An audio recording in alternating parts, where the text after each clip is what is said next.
Você é expert aí, conhece muito Maringá, né? Maringá tinha uma área mais pobre, assim, né? Que era Santa Felicidade, é isso? Que, enfim, teve uma reforma ali, uma movimentação em cima disso aí. Mas Ficou maravilhoso ali, hein? Depois que a reforma foi muito significativa. Foi bem planejada, né? Sim, foi muito Mas bacana. Maringá também concentra bastante gente milionária também, né? Sim. Inclusive tem até bilionários, eu ouvi falar aqui. Tem muita gente. Gente bilionária.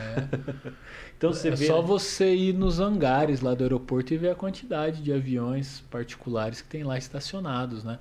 Mas assim, Maringá já teve favelas, as pessoas não sabem disso, né? Na década de 60, década de 70, nós tivemos várias ocupações irregulares em cortiços e construções que foram se fazendo em espaços não adequados para isso.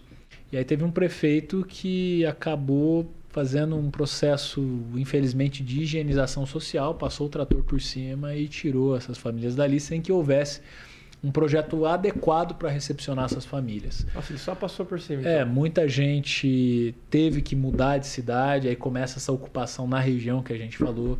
Muita gente foi para o local onde hoje a gente chama de Santa Felicidade. Então, sempre quando não há uma política pública, há uma consequência de curto ou longo prazo. Nesse caso, então teve favelas, mas não era Santa Felicidade. Não, Santa Felicidade foi consequência da retirada das favelas na região que ficava mais próximo do centro da cidade. Por exemplo, que se tem notícia, a maior favela era a favela Cleópatra.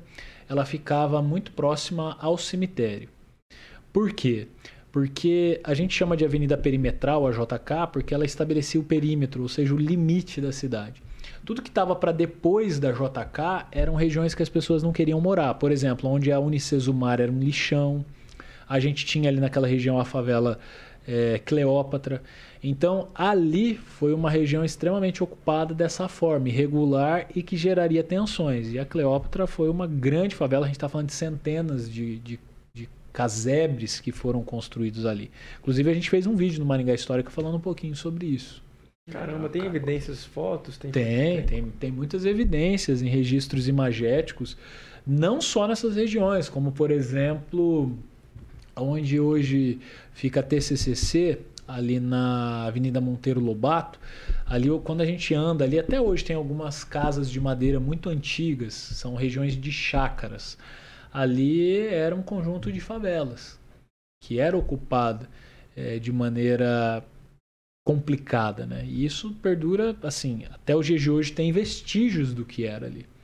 Então, na verdade, essa reforma que aconteceu ali no Santa Felicidade recente foi uma reforma que deveria ter sido feita com a favela Cleópatra e todas essas outras. Deveria ter sido dessa maneira. Porque... eu não sei se seria uma reforma na Cleópatra, porque havia ocupações irregulares. Talvez deveria haver uma política pública para destinar adequadamente essas famílias para outros locais, né? Certo. Mas não foi parecido isso que eles fizeram ali no Santa Felicidade? Não, porque na verdade Santa Felicidade foi um dos locais que essas famílias foram se instalando. Essas famílias ficaram à mercê da própria sorte. O prefeito, na época, o João Paulino, ele defendeu que havia um destino para essas famílias, mas muita gente sabe que não havia esse destino de maneira adequada ou para suportar todas as famílias que moravam na Cleópatra. Né? Então ele fechou um pouquinho os olhos e passou... Sim, tem vários registros de pessoas que moravam, inclusive o jornalista Messias Mendes, é um jornalista histórico da cidade, ele morava na Cleópatra e ele conta assim que o trator veio e só deu tempo das famílias tirarem o que tinha dentro de casa e o trator passou por cima. Rapaz.